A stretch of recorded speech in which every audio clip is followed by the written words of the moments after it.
Tanggapin mo ang kuya mo. Ibalik mo siya sa tamang landas. Ipangako mo, anak. Mangako ka.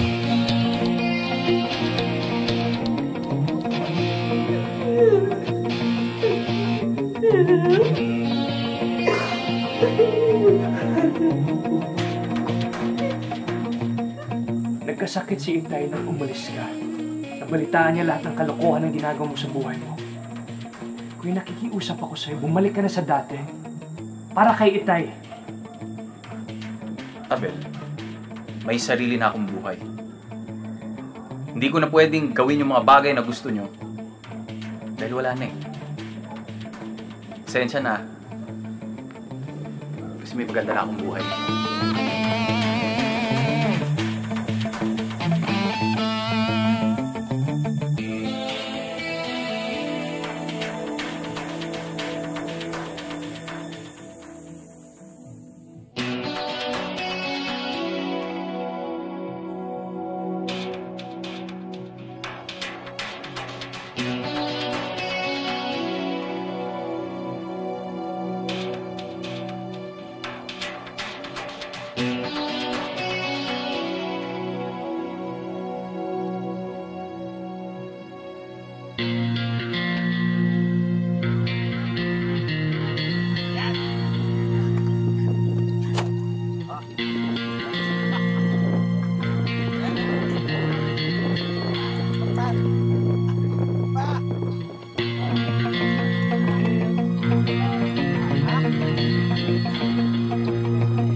Hoy!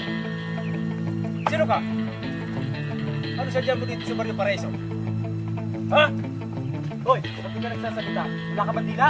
Salita ito ha?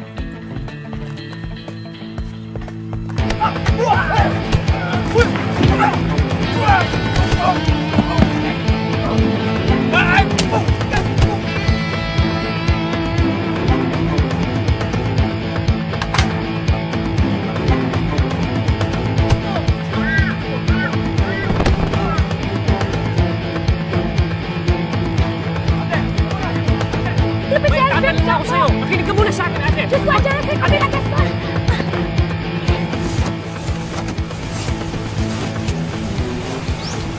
Sherman Gaston!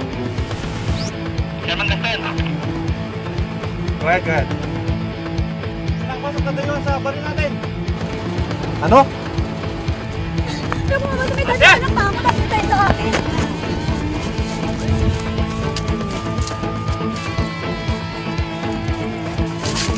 Uy! Ate!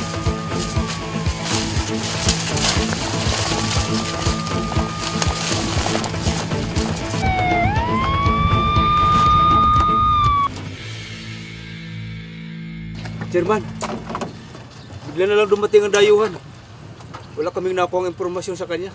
Mga tanga! Ang dami nyo! Iisa lang siya! Bakit nyo hinayaang makapasok sa Barrio Paraiso?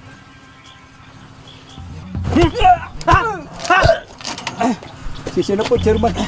Suyurin nyo ang maisan. Nasisigurado ko. Diyan nagtatago ang dayuhan. Kilos!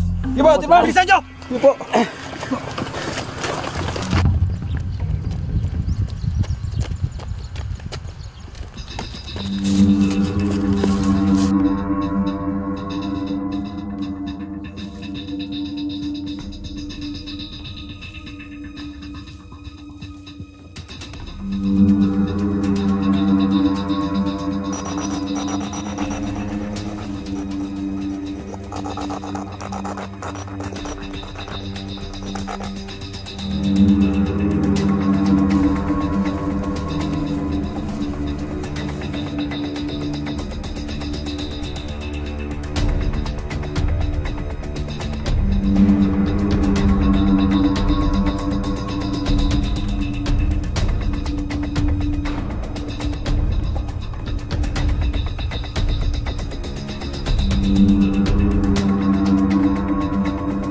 Nakita nyo ba?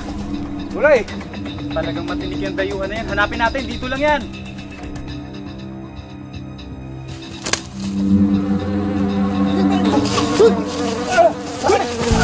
Hoy!